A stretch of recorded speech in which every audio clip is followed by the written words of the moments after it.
नमस्कार। ओम शांति। शांतिवन अबू रोड के मनमोहिनी कॉम्प्लेक्स में स्थित गॉडलीवुड स्टूडियो से एक बार फिर आप सभी का स्वागत। दोस्तों, सेहत की बात अपने आप में ही इतनी बड़ी बात है कि उसके ऊपर जितनी चर्चा की जाए कम है, उस पर जितना डिस्कशन किया जाए कम है। आज वर्ल्ड वाइड पूरे विश्व में इस पर बहुत चर्चा हो रही है। ऐसा नहीं है कि चर्चाएं अभी हो रही हैं, चर्चाएं पहले भी बहुत होती थी। पहले बीमारियां कम थी, आज बीमारियां बहुत ज़्यादा हैं, इसलिए चर्चा थोड़ी सी ज़्यादा ज़रूर लगती है। लेकिन इस पर चर्चा करने से पहले, किसी बीमारी पर चर्चा करने से पहले हमको ये जान लेना होगा कि हमारा शरीर कैसा है, हमारे शरीर का सिस्टम कैसा है। और जब तक हम उसको ठीक से जानेंगे नहीं, उसे पहचानेंगे नहीं, तब तक हम अंधेरे में रहेंगे। आप ऐसा भी कह सकते हैं कि आप लोग अंधेरे में हैं, कि आपको पता ही नहीं कि आपको किस जगह क्या तकलीफ़ है। और ऐसी अवस्था में अक्सर धोखा खाने का डर रहता है और फिर बाद में आपकी शिकायतें बनी रहती है कि हमको डॉक्टर ने हमको ये परेशान करके रख दिया है, फ़लाँ हॉस्पिटल में हमारा इलाज ठीक से हो नहीं पाया, क्योंकि आप उसको ठीक से ये नहीं बता पाए थे कि आपको तकलीफ़ कहाँ पर कैसी थी। आज हमारे साथ एक बार फिर बने हुए हैं उसी तरह से एक सदाबहार व्यक्ति, एक ऐसा व्यक्ति जिसकी मुस्कान हमेशा हमें लुभाती रही है और इस प्रोग्राम की शोभा बढ़ाती रही है। डॉक्टर सतीश गुप्ता, स्वागत सर आपका। सर, अक्सर ये शिकायतें होती है कि भाई हॉस्पिटल में गए और फिर कुछ और इलाज करना था और कुछ और इलाज कर दिया, उसको डॉक्टर को पता ही नहीं चला, डायग्नोसिस प्रॉपर नहीं कर पाए वो, तो हमारा कुछ और दवाइयाँ दे दी गई। फिर बाद में जाके पता चला कि मुझे तो ये बीमारी थी, और फिर जाके इलाज शुरू हुआ, तब तक लेट हो गए थे और ख़र्चा भी काफ़ी हो गया।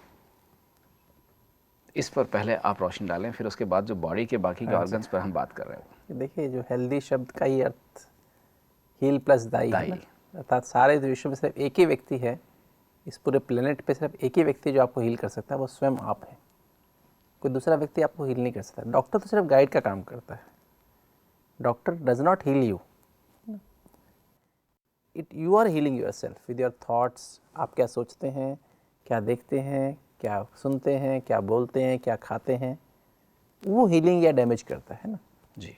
तो आपको, हमें खुद को जब हम पहचान जाते हैं, इसलिए आपके लिए ये सीरीज़ शुरू की गई है, सेहत की बात हमारे दर्शकों के लिए, कि ताकि ये खुद अपने आप को हील कर सकें, खुद अपने आप को मजबूत कर सकें। डॉक्टर की जब आवश्यकता पड़े तो डॉक्टर को अपने दिल की बात समझा भी सकें, अपने सिम्टम्स को समझा सकें, और फिर डॉक्टर को इस बात समझने के लिए भी नॉलेज, ज्ञान चाहिए ना। जी। तो वो ज्ञान उनके, हमारा था कि एक तो डॉक्टर के पास जाना ही कम पड़े, इसका एम यही है, और कभी जाना पड़े तो डॉक्टर की एक बार जाने से ठीक हो जाए, है ना। तो यही इसका पर्पज़ है कि आप खुद सदा स्वस्थ, सदा आप सेहत आपकी बनी रहे, मन की सेहत भी, तन की सेहत भी आपकी, सभी, यही हमारी एक शुभ भावना है आपके प्रति, सबके प्रति। इस लक्ष्य ही इस प्रोग्राम का ये है। प्रोग्राम का मकसद ही यही है कि आप इतने अच्छे बन जाएं, इतने स्ट्रांग हो जाएं, इतना ज्ञान का प्रकाश आपके अंदर आ जाए कि आपको कभी भी किसी व्यक्ति की आवश्यकता ना पड़े। डॉक्टर साहब, सेहत की बात की पिछली कड़ी में हमने बात की थी डाइजेस्टिव सिस्टम की। हालांकि वो बहुत विस्तारित है, बहुत बड़ा है, वो तो उस पर जितनी चर्चा की जाए कम है, लेकिन उसको वहीं पर रोकते हुए अब आगे के जो ऑर्गन हैं बॉडी के, उस पर हम चर्चा करेंगे। तो डाइजेस्टिव सिस्टम के बाद जो एक मोस्ट इम्पॉर्टेंट ऑर्गन आता है, वो है हमारा एंडोक्रिनल सिस्टम या हार्मोनल सिस्टम। ओके। जैसे बताया गया था आपको, 80,000 बिलियन कोशिकाओं से हमारा शरीर बना है, और 8 अंगों में विभक्त है। 8 ऑर्गन सिस्टम से विभक्त है। उन सब की हार्मनी कौन करता है? उन सब सेल्स की, जैसे मैंने सोचा, आँखों ने वो देखा, वही चीज़ मुख ने बोली, और वही फिर एक्शन हाथों ने किया। ये सब कोऑर्डिनेटेड है ना। सही है। अब मैंने जो सोचा, उसका असर हार्ट पे हुआ, कानों से सुना, उसका असर हार्ट पे हुआ, और हार्ट ने फिर सारी बॉडी में ब्लड को ट्रांसपोर्ट किया, उसी का असर हमारे लिवर, इस पर भी हुआ, हाथों पर भी हुआ। वहाँ से खाना पचा या नहीं पचा, या टॉक्सिन पचे या खाना पचा, है ना, वो भी सारा कोऑर्डिनेटेड है। ये सब कोऑर्डिनेशन कौन करता है? ये हमारा हार्मोनल सिस्टम। ये हार्मोनल सिस्टम कोई मतलब एक ऑर्गन का नाम नहीं है, इसमें बहुत सारे ऑर्गन्स हैं, बहुत सारे मतलब जो है ग्लैंड्स हैं, जिसको एंडोक्रिनल ग्लैंड्स कहते हैं। मतलब ये वो ग्लैंड्स हैं जो एंडोक्रिन माना, जो अंदर ही, मतलब जो हार्मोन, एक तो ग्लैंड्स होती है जो सिक्रीशंस को बाहर निकालती हैं, उसे एक्सोक्राइन कहते हैं, है ना। हाँ, एक्सोक्राइन। और एंडो माना जो अंदर ही वो अपने सिक्रेशन निकाल देती हैं, हार्मोन्स को, केमिकल्स को निकाल देती हैं, वो सारे ब्लड में सर्कुलेट होते हैं, ठीक है। तो सबसे पहले जो ऑर्गन जो हमारी इसमें एंडोक्राइन सिस्टम में जो ग्लैंड है, एंडोक्राइनल ग्लैंड है, वो हाइपो मतलब दोनों ब्रेन्स हैं जो राइट और लेफ्ट ब्रेन है जी, उसके नीचे जो हाइपोथैलेमस है, जो दोनों राइट और लेफ्ट ब्रेन का डिकोडिंग या कंट्रोलिंग सेंटर हैं, वो जो है वहाँ पर हाइपोथैलेमस है। तो एक्चुअली हाइपोथैलेमस वैसे तो एक पिट्यूटरी मतलब ग्लैंड में नहीं आता है, एंडोक्राइनल ग्लैंड में नहीं आता, पर इससे भी हार्मोन निकलते हैं। तो हाइपोथैलेमस को हम एक तरह से हम दोनों के बीच में एक जंक्शन कह सकते हैं ना, नर्वस सिस्टम मतलब और वैज्ञानिक भाषा में आप उसको नहीं बोल सकते हाँ, कि उसको ये हम ग्लैंड है हाँ करके। ग्लैंड नहीं बोलते हैं, किंतु उसको ब्रेन का पार्ट ही बोलते हैं। किंतु वो भी सचमुच में देखो तो ब्रेन एक तरह का एंडोक्राइन ग्लैंड के रूप में काम कर रहा है ना। उसका फंक्शन मल्टीपल फंक्शंस हैं उसके, किंतु एक फंक्शन उसका ये भी है कि वो भी हार्मोन निकालता है। वो हार्मोन निकालता है, लगभग 9 के लगभग हार्मोन्स निकालता है हाइपोथैलेमस। और फिर जो है उसका कनेक्शन पिट्यूटरी, उसके नीचे दूसरी ग्लैंड जो है पिट्यूटरी ग्लैंड, उसके बिल्कुल नीचे। तो इसके पीछे, इस बिल्कुल पिट्यूटरी के बिल्कुल पीछे थोड़ा सा वहाँ पीनियल ग्लैंड है। तो ये जो 3 ग्लैंड्स हैं, या 3 मतलब जो है ये जो 3 चीज़ें, हाइपोथैलेमस, पिट्यूटरी, पीनियल, ये सबसे इम्पॉर्टेंट कोऑर्डिनेशन सेंटर है, मतलब कंट्रोलिंग सेंटर है पूरे ब्रेन का और पूरी बॉडी का, है ना। पूरा मतलब यहाँ से कंट्रोल होता है, क्योंकि मास्टर ग्लैंड इसलिए कहा गया पिट्यूटरी को, क्योंकि इससे जो हार्मोन निकलते हैं वो सारी बॉडी की हर कोशिका को प्रभावित करते हैं, चाहे वो हमारी बॉडी कलर कैसा है, गोरा या काला, है ना, या ग्रोथ किस स्पीड से हो रही है, ग्रोथ का कंट्रोल करना, ग्रोथ को बढ़ाना, कंट्रोल करना, ये चाहे हमारी थायराइड को कंट्रोल करना, चाहे हमारी किडनीज को कंट्रोल करना, हमारे स्ट्रेस सिस्टम को, एड्रिनल ग्लैंड को कंट्रोल करना, पूरा गोनेट्स को कंट्रोल करना, हर चीज़ का कंट्रोल वो फिर पिट्यूटरी ग्लैंड के हार्मोन से होता है। तो हाइपोथैलेमस से 9 हार्मोन निकलते हैं, पिट्यूटरी से 8 निकलते हैं, और एक पीनियल ग्लैंड से निकलता है। और ये सभी मैं समझता हूँ जो मेडिकल प्रोफेशनल्स हैं या मेडिकल स्टूडेंट्स हैं, वो सभी जानते हैं कि हम फिजियोलॉजी में पढ़ते हैं कि अर्ली मॉर्निंग पिट्यूटरी सर्ज होता है। वैसे तो पिट्यूटरी का सर्ज दिन में भी होता रहता है, पर मेन सर्ज जो होता है वो सुबह सुबह होता है, अर्ली मॉर्निंग। इसको थोड़ा एक आसान करके आप समझाएं, आसान भाषा में, ताकि हम लोगों को बता सकें। हाँ, मतलब अर्ली मॉर्निंग का मतलब मेरा ये है कि जैसे हम जो सुनते आए हैं, जो कहते हैं ब्रह्म मुहूर्त कहते हैं ना, ब्रह्म मुहूर्त, जी। है ना। अगर आप 4 से 5 के बीच में 20 मिनट आनंद की स्थिति में रह जाए, तो ये जो आपके हाइपोथैलेमस, पिट्यूटरी और पीनियल से जो 18 हार्मोन निकलने वाले हैं, वो उन हार्मोनियस वे में निकल आएंगे, बैलेंस में निकल आएंगे। तो अगर वो हार्मोन्स बैलेंस में निकल गए, हार्मनी में निकल गए, तो अगले 24 घंटे में जो कुछ होने वाला है आपके शरीर के द्वारा, जो आप कार्य करने वाले हैं, जो कुछ भी करने वाले हैं, वो सब परफेक्ट होगा। सर, आपने बताया कि वो 20 मिनट आनंद की स्थिति में रहें। अब आनंद की स्थिति में रहने का भी उपाय बताएं, तरीका भी बताएं थोड़ा सा, क्योंकि फिर ये चीज़ पीछे छूट जाएगी। हाँ जी, तो फिर हम लोग आगे बढ़ जाएंगे। तो ये जो है 20 मिनट आनंद में रहने का तरीका एक ही है। आनंद कभी होता है, कोई मनुष्य से मिलकर खुश तो हो सकता है, किंतु तो आनंद की प्राप्ति नहीं हो सकती है जी। आनंद का जो सोर्स है, जो यूनिक सोर्स है, वो एक ही है। वो कौन है? परमात्मा, परमात्मा, गॉड जिसे कहते हैं ना।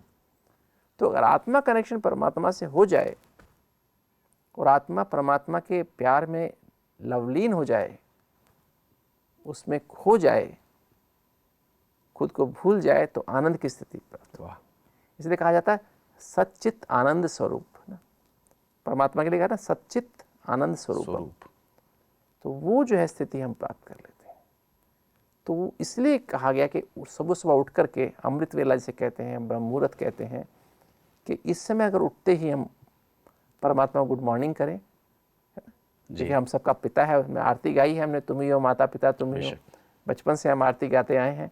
मैं भी सोचा करता था, सुबह सुबह हमारे माता पिता 4 बजे उठाना शुरू कर देते थे। हम कहते हैं कि ना खुद सोते ना हमें सोने देते हैं कि तो हम वो कहते हैं बेटा उठो उठो उठो उठो उठो, अभी तो 4 ही बजे हैं, अभी तो हम घड़ी देखते थे। नहीं उठो उठो उठो, उठना ज़रूरी है, इस समय ब्रह्म मुहूर्त है, अमृत वेले का समय है, इसमें उठ के चलो परमात्मा को, चलो सब उठ के परमात्मा को याद करो, है ना। तो कहते क्या परमात्मा क्योंकि समझ नहीं थी, बच्चे थे। तो वो जब भी हम लोग फिर इस बाद में जैसे इसको समझ में आई, जब हमने साइंस, जब मेडिकल कॉलेज में आए, साइंटिफिक लिटरेचर पढ़ना शुरू किया, MD किया, तो और गहराई में गए, रिसर्च शुरू की तो और ज़्यादा गहराई में गए, परमात्मा से भी कुछ ऐसे वाइब्रेशंस हमने महसूस किए। तो ये पता लगा कि इसमें इस तरह से इसका कनेक्शन ये है। फिजियोलॉजी में पढ़ते थे हम लोग MBBS सेकेंड ईयर में कि ये जो है अर्ली मॉर्निंग पिट्यूटरी सर्ज, तो समझ नहीं आता था। थियोरेटिकली याद हो जाता था कि अर्ली मॉर्निंग, पर समझ नहीं आता था कि अर्ली मॉर्निंग पिट्यूटरी सर्ज क्या होता है। तो ये जो है, इसलिए कोई भी कार्य में आप सफलता पाना चाहते हैं तो ध्यान रहे, कोई भी आप अपने जीवन में बदलाव लाना चाहते हैं, आप बीमार हैं, आप ठीक होना चाहते हैं, आप अपनी दृढ़ता लाना चाहते हैं, अपनी विल पावर बढ़ाना चाहते हैं, तो कभी भी कोई भी इंसान इसको मिस ना करे। सुबह उठे और उठ करके 4 बजे मुँह हाथ धो ले, फ्रेश हो जाए और अपने को आत्मा समझ के परमात्मा को, अपने पिता को, सब आत्माओं का पिता परमात्मा है जो परम धाम में रहते हैं, उनको बहुत प्यार और खुशी से याद करें। तो वो जो है आपके 18 हार्मोन्स, वो सातों एनर्जी तो परमात्मा से आपके आत्मा में आएंगी, कि तो वो जब सातों एनर्जी से आत्मा सतो प्रधान स्टेज में आएगी तो फिर क्या होगा, वो उससे जो है आपके जो आपकी बॉडी में जो हाइपोथैलेमस पिट्यूटरी पीनल ग्लैंड है ब्रेन में, उसमें वो 18 हार्मोन्स बैलेंस में निकल ये जो ब्रह्म मुहूर्त बताया और ये जो चीज़ बताया, is it scientifically proved? Yes, मैंने बताया ना, एक रिसर्च पीछे आई थी कि 4 से 5, ये स्कैंडिनेवियन जर्नल में था कि अगर 4 से 5 के बीच में 20 मिनट अगर आप आनंद की स्थिति में रहते हैं, they have studied it, they have studied दो secretions of hormones with the mind. ये PNI की एक स्टडी है, साइको न्यूरो इम्यूनो की स्टडी है, कि उसमें इन्होंने प्रूव किया है कि कैसे वो हमारे विचारों का असर किस तरह से हमारे हार्मोन्स पे पड़ता है, और वो कैसे फिर हमारी सारे उनकी जो टोटल ओवरऑल हेल्थ है वो कैसे बेटर हो जाती है। और जो लोग इसको मिस करते हैं, क्योंकि जो डिजीज़ प्रेवलेंस बढ़ती जा रही है, ये हार्ट की बीमारी, डायबिटीज़, ब्लड प्रेशर, मोटापा, कैंसर, एसिडिटी, तो साइंटिस्ट इसमें कंसर्न है कि बीमारियाँ क्यों बढ़ रही हैं। मेडिकल कॉलेज बढ़ रहे हैं, एजुकेशन बहुत, रिसर्च बहुत हो रही हैं, तो भी लोग तो बीमार बढ़ते ही जा रहे हैं। तो इससे प्रेरित होकर ये रिसर्च की गई थी, और इसमें उन्होंने पाया कि इसलिए आज का इंसान क्योंकि प्रेशर में आके सोने का समय, उठने का समय गलत कर रहा है, देर से उठता है, देर से सोता है। जबकि कहावत थी, early to bed early to rise is the best way to be healthy wealthy and wise. और अभी क्या हो गया, late to bed late to rise is the best way to be disease and unhappy. क्योंकि आज इंसान कितना भी कमा रहा है, कितना पैसा, कितने साधन है, तो भी दुखी और बीमार है। वही हमने जो पिछली कड़ी में बात की जीवन शैली के ऊपर, कि जीवन शैली बदल गई है, तेज़ी से बदल रही है। तो ये जो है इसमें साइंटिफिक बात है कि ये जो है आज सभी इस बात को जानते हैं, किंतु वो इसकी गहराई नहीं समझते, इसलिए प्रयोग नहीं करते हैं। तो अब मैं अपने दर्शकों से ये कहना चाहूँगा कि आज के इस श्रृंखला में, आज की इस कड़ी का यही आप महत्व लेंगे कि हमें जो है अमृत वेला उठना हर इंसान के लिए इम्पॉर्टेंट है। क्योंकि 4 से 6 जो हम अगर सोते हैं, 4 से 6 के बीच में अगर हम सोते हैं, तो इस समय हमें ड्रामने सपने आते हैं, टेरर ड्रीम्स आते हैं, नेगेटिव ड्रीम्स आते हैं, और वो ड्रीम्स हमको याद रहते हैं। 4 बजे तक के देखे हुए ड्रीम्स याद नहीं रहते, क्योंकि 4 से 6 वाले सपने गलत होते हैं, और उस समय हार्मोन निकल रहे होते हैं। चाहे आप जाग रहे हैं चाहे सो रहे हैं, वो हार्मोन उस समय निकलेंगे, और उस समय हार्मोन निकलेंगे। अगर आप डरावने सपने देख रहे हैं, नेगेटिव ड्रीम्स देख रहे हैं, तो क्या होगा, वो ACTH हार्मोन जो होता है वो ज़्यादा, टेंशन वाला हार्मोन ज़्यादा निकलाएगा हाइपोथैलेमस से, पिट्यूटरी से। हाइपोथैलेमस से पहले निकलेगा उसका, फिर पिट्यूटरी से निकलेगा, और पिट्यूटरी कनेक्शन फिर हमारे एड्रिनल ग्लैंड से रहता है। तो स्ट्रेस हार्मोन, कॉर्टिसोल ज़्यादा, स्टीरॉयड ज़्यादा निकलाएंगे, एड्रेनलिन ज़्यादा निकलाएगा। फिर क्या होगा, आपका सारा दिन जल्दी, चिंता, गुस्सा में बीतेगा, सारा दिन हर बात में जल्दी, इरिटेशन, चिड़चिड़ापन रहेगा, वो जो आज का इंसान कर रहा है। जल्दी सोना, जल्दी उठना, ये ठीक है, हो सकता है कि आज की लाइफ स्टाइल के हिसाब से थोड़ा सा मुश्किल ज़रूर है कि आप जल्दी सो नहीं पाएंगे, लेकिन कोशिश ज़रूर की जा सकती है, प्रयास ज़रूर किया जा सकता है कि जितना जल्दी आप घर पहुंचते हैं उतना जल्दी आप खाना खाएं, और उसके बाद कोशिश करें जल्दी सोने की, क्योंकि जितना जल्दी सोएंगे उतना जल्दी आप उठ पाएंगे और अपने जीवन को बिल्कुल सही ट्रैक पर ला पाएंगे। मुश्किल ज़रूर है, मैं मानता हूँ आज के हिसाब से, लेकिन कोशिश करने में हर्ज क्या है। यही तो सेहत की बात है, और सेहत के लिए कोई इंसान कितनी कोशिशें कर रहा है, क्यों डॉक्टर साहब? नहीं, मुश्किल देखिए, जहाँ जहाँ विल पावर है ना, जहाँ दृढ़ता है, जब बीमार होते तभी तो करना पड़ता है, सब कुछ करना पड़ता है ना, गोली खा के भी सोना पड़ता है। जो राइट टाइम जो सोने का समय 10 बजे है ना, मतलब हमारी जो एक अंदर क्लॉक लगी है, बायोलॉजिकल क्लॉक, घड़ी हाइपोथैलेमस में लगी है, हाइपोथैलेमस पे उसे बायोलॉजिकल क्लॉक कहते हैं जी। उस घड़ी में हर चीज़ का टाइम है, सोने का समय है, उठने का समय है, मेडिटेशन करने का समय है, नहाने का समय है ना, फिर वॉकिंग करने का समय है, नाश्ता करने का समय है, लंच करने का भी समय है, रेस्ट करने का समय, हर चीज़ का समय उसमें एक्यूरेट बना हुआ है ना। तो उसके अनुसार अगर हम चलते हैं, उस घड़ी के अनुसार, तो वो बेस्ट प्रोडक्टिविटी होती है, बेस्ट एफिशिएंसी होती है। उस घड़ी के हमने आज के प्रेशर के कारण उस घड़ी को केयर नहीं करते हैं, हम प्रेशर से लाइफ चला रहे हैं। जबकि हमें क्या करना चाहिए, अपने काम को इस तरह से मॉडिफाई करना चाहिए जिस समय आपकी बेस्ट एफिशिएंसी है, उस समय आप वो काम करें। जी। नाश्ता करने का समय जो है जैसे 8 से 9 के बीच में, तो नाश्ता उस समय करिए तो इजीली पच जाएगा। लंच के समय जो लंच करिए 1 से 2 के बीच में, डिनर जो है अंधेरा होने से पहले कर लीजिए। तो फिर आपका खाना, फिर 10 बजे सोना है आपको, तो 3 घंटे पहले खाना पूरा हो जाना चाहिए। तो उससे फिर क्या आगे दिनचर्या आपकी बहुत अच्छी चलेगी। क्योंकि आज इंसान सारी उम्र कमाता है किंतु फिर बाकी बुढ़ापा बीमारी में काटता है। अब हम आगे ग्लैंड्स पर आते हैं। जी। जो नेक्स्ट जो ग्लैंड है इन ऑर्डर है वो थायराइड ग्लैंड है। सभी जानते हैं थायराइड ग्लैंड, आजकल हाइपोथायराइडिज्म बहुत फैल रहा है। थायराइड की बीमारी कम बच्चों में कम हो जाता है तो घेंगे की बीमारी हो जाती है, बच्चों की ग्रोथ नहीं हो पाती है। तो थायराइड ग्लैंड है जो कि हमारे 2 लोब्स होते हैं, राइट और लेफ्ट। इससे जो हार्मोन निकलता है वो थायरॉक्सिन हार्मोन निकलता है। थायरॉक्सिन। तो इस तरह से वो जो हार्मोन निकल रहा है वो जो है हमारी बॉडी का एनर्जी का मीटर है। जैसे अगर वो नॉर्मल अमाउंट में निकल रहा है तो हमारा सब कुछ, बॉडी का वेट वगैरह सब ठीक रहता है।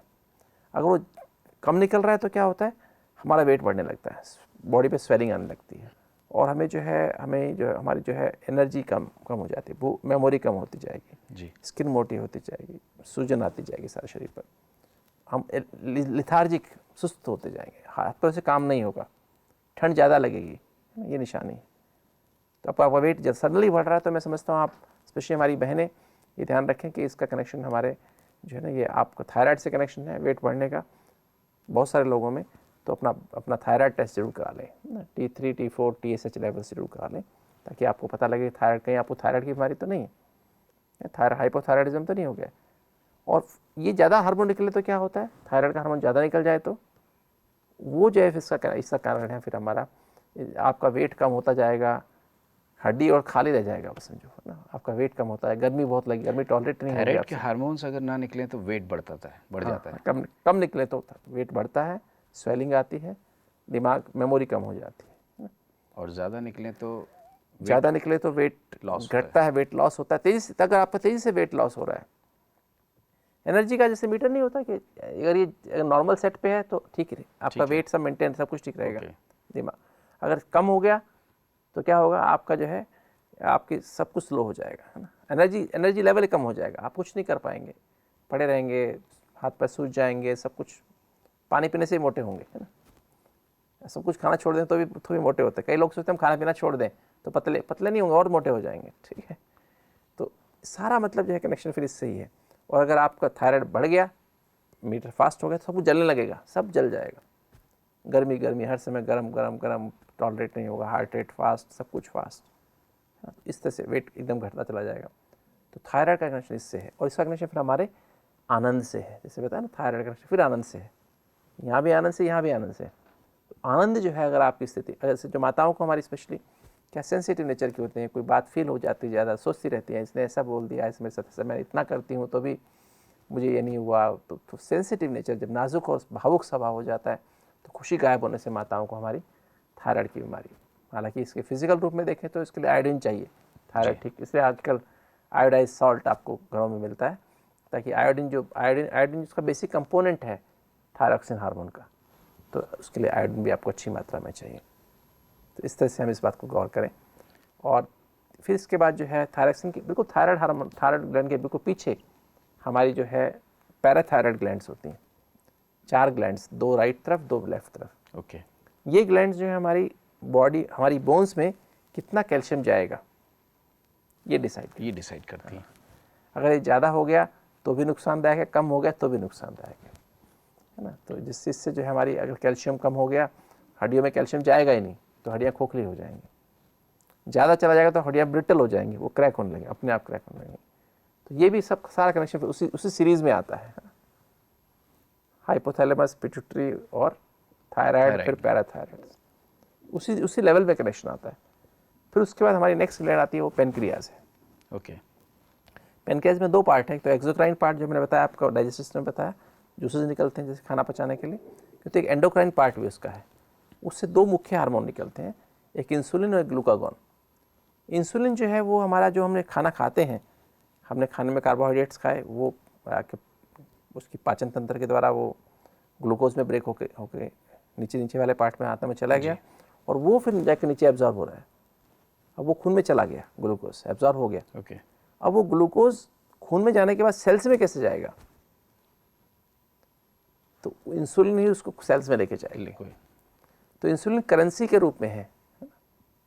जैसे मार्केट में बहुत सारी चीज़ बिकने को आ गई है कि तो आपके पैसे नहीं है तो नहीं ले पाएंगे आप खरीद नहीं सकते। अगर आपका इंसुलिन लेवल कम है बॉडी में तो क्या होगा, आप वो ग्लूकोज क्या नहीं कर सकते, सेल्स में नहीं जाएगा। खून में तो 500 हो जाएगा, 600 हो जाएगा, किंतु सेल्स में ग्लूकोज नहीं। और ग्लूकोज डायबिटीज में जो कुछ लोग इंसुलिन लेते हैं, उसी का रीजन यही डायबिटीज जी, इसी को डायबिटीज कहते हैं। इंसुलिन लेवल कम हो जाता है और ग्लूकोज सेल्स में नहीं जा पाता है। खून में 500-600 आ जाएगा, 400 आ जाएगा, 300 आ जाएगा, 200 आ जाएगा, किंतु वो सेल्स में नहीं जाता है ग्लूकोज के। ग्लूकोज के बगैर एनर्जी नहीं बनेगी। ब्लड शुगर का लेवल बना रहता है लेकिन सेल्स में लेवल बना नहीं रहता, बहुत ज़्यादा ब्लड शुगर हो जाता है। अच्छा। तो उसी से फिर आपको बार बार प्यास लगती है, बार बार आपको बाथरूम जाना पड़ता है, शरीर में भूख बहुत ज़ोर से लगती है, क्योंकि आपको अंदर हाथ पे एनर्जी नहीं लग रही। वो तो रिफ्लेक्स है ना जी, रिफ्लेक्स है एक तरह की। तो वो आपको जो है फिर भूख लगेगी पर हाथ पैर में ताकत नहीं, चलने की ताकत नहीं, नर्व्स खराब हो जाएंगी, आपकी सारी बॉडी में जान खत्म हो जाती है। और वो इंसुलिन जब देते हैं बाहर से, ये ऐसी गोली देते हैं खाने के लिए, से OHA कहते हैं, ओरल हाइपोग्लाइसेमिक ड्रग्स होती हैं, जो बहुत सारे नामों से आती हैं गोलियाँ, है ना। ग्लाइमप्राइड के नाम से आती है, या डाउनिल की गोली खाते हैं लोग, ग्लाइनेज खाते हैं, या बहुत सारी डायमाइक्रोन टैबलेट्स खाते हैं, जो भी डिफरेंट गोली हैं जो डायबिटीज़ की हैं। मेटफॉर्मिन खाते हैं। वो सब गोलियाँ क्या करती हैं बेसिकली, मेटफॉर्मिन नहीं, बाकी जो ओरल OHA कहते हैं, वो पेनक्रियास पे एक्ट करते हैं और पेनक्रियास से ज़्यादा मात्रा में इंसुलिन निकालते हैं। ओके। और उससे फिर इंसुलिन जो निकलती है वो फिर शुगर कंट्रोल करती है। फिर वो उसको तो इंसुलिन जो निकलने के लिए बहुत आवश्यक है कि आपकी पेनक्रियास ठीक कार्य करे। और एक दूसरी बात यहाँ पर, क्योंकि आज स्ट्रेस लेवल, फिर वही बात मन की बात अगर लेता हूँ, अगर आप टेंशन में रहते हैं तो आपका कॉर्टिसोल ज़्यादा निकलता है, और कॉर्टिसोल हार्मोन और एड्रेनलिन ज़्यादा निकलता है। वो आपका, क्योंकि लिवर में हमेशा कुछ ग्लूकोज जमा रहता है ग्लाइकोजन के रूप में, ओके। तो वो ग्लूकोज वहाँ से निकलता है, तो शुगर को ऊपर करता है। वो शुगर को ठीक करने के लिए पेनक्रियास से ज़्यादा इंसुलिन निकलती है। तो फिर तो हमें टेंशन खत्म नहीं होती। मैंने कहा एक बार गुस्सा किया 3 दिन तक उसका असर रहेगा, असर रहता है उसका। चिंता की तो 18 घंटे तक उसका असर रहेगा, उदास हो गए तो 5 दिन तक उसका असर रहेगा, है ना। तो वो जो है वो प्रेशर, कॉर्टिसोल लेवल हाई रहते हैं, और आपके जो है एड्रेनल लेवल ज़्यादा हाई रहते हैं, तो वो लीवर से ग्लूकोज निकालते रहते हैं, और वो ग्लूकोज के कारण इंसुलिन बढ़ती रहती है, और आपको ज़्यादा भूख भी लगती है, क्योंकि शुगर लेवल कम होता है, तो उससे जो है आपके ज़्यादा खाते हैं तो उससे एक विशेष साइकिल बन जाती है ना।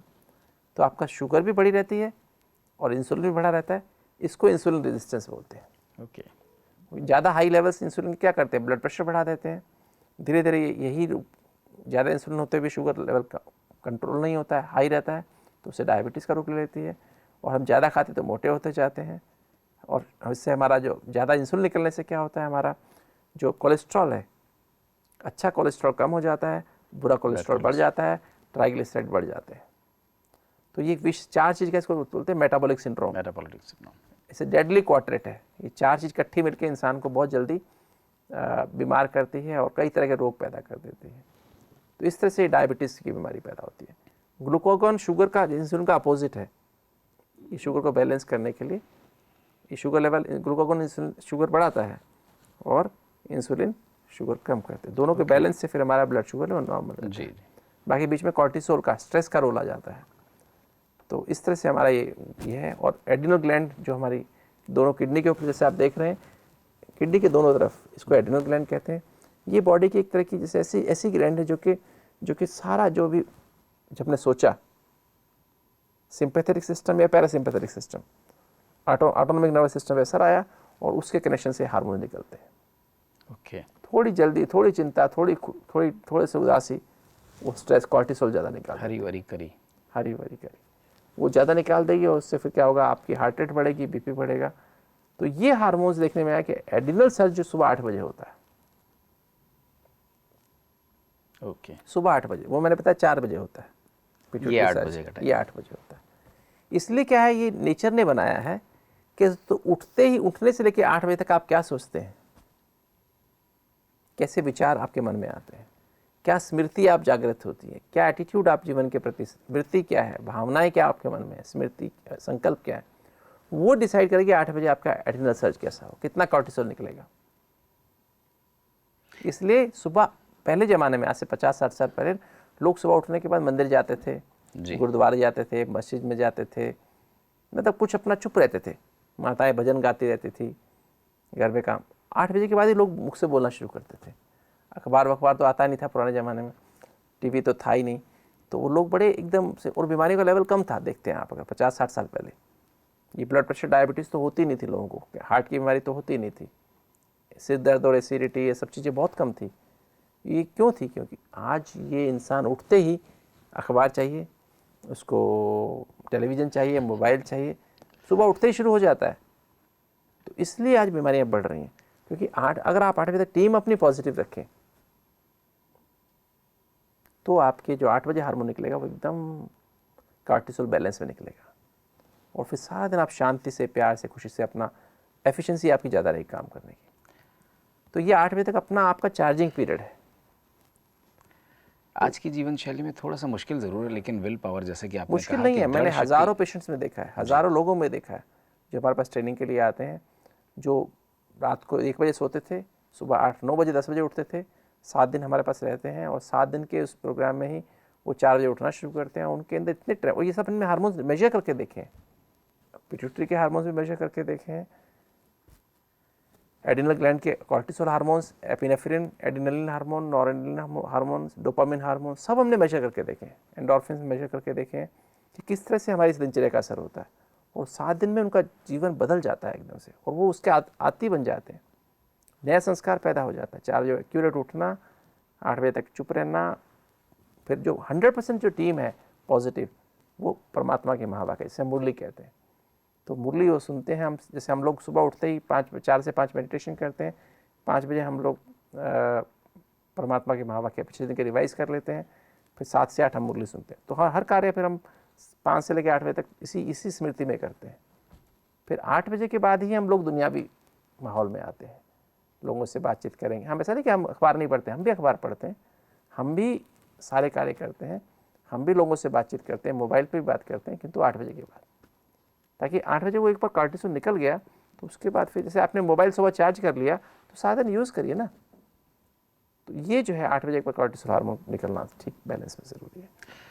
दोस्तों, ये सच है कि दुनिया की पेचीदगियाँ बढ़ती जा रही हैं, इंसान की इंसान से दूरी भी बढ़ती जा रही है, लेकिन ये भी उतना ही सच है कि आपको अपने माता पिता के प्रति उतना ही प्रेम दिखाना होगा, उनके लिए उतना ही समय निकालना होगा जितना आप अपने कार्य के लिए निकालते हैं। पैसा अपनी जगह महत्वपूर्ण है, आपके बच्चे अपनी जगह ज़रूर महत्वपूर्ण हैं, लेकिन जिस तरह से आप अपने बच्चों की, अपने घर की देखभाल करते हैं, उसी तरह से अपने माता पिता की, और ख़ास करके उस परम पिता परमेश्वर की जिसने हम सबको बनाया है, उसकी स्मृति में आप जाकर देखें। और जिस वक्त आप उसकी स्मृति में जाते हैं, जिस समय आप अपने अंदर ईश्वरीय स्मृति पाते हैं, आप देखेंगे कि आप सारी चिंताओं से दूर हैं, सारे तनावों से दूर हैं। और आप ऐसा करके देखें, इस्तेमाल करके देखें। हम विज्ञान की भाषा में भी बात कर रहे हैं, अध्यात्म की भाषा में भी बात कर रहे हैं। हम चाहते हैं कि ये सारे संदेश आप तक पहुँचें। हमारे इस कार्यक्रम का उद्देश्य भी यही है। आज इस एपिसोड में यहीं पर अब इजाज़त दीजिए। नमस्कार। ओम शांति।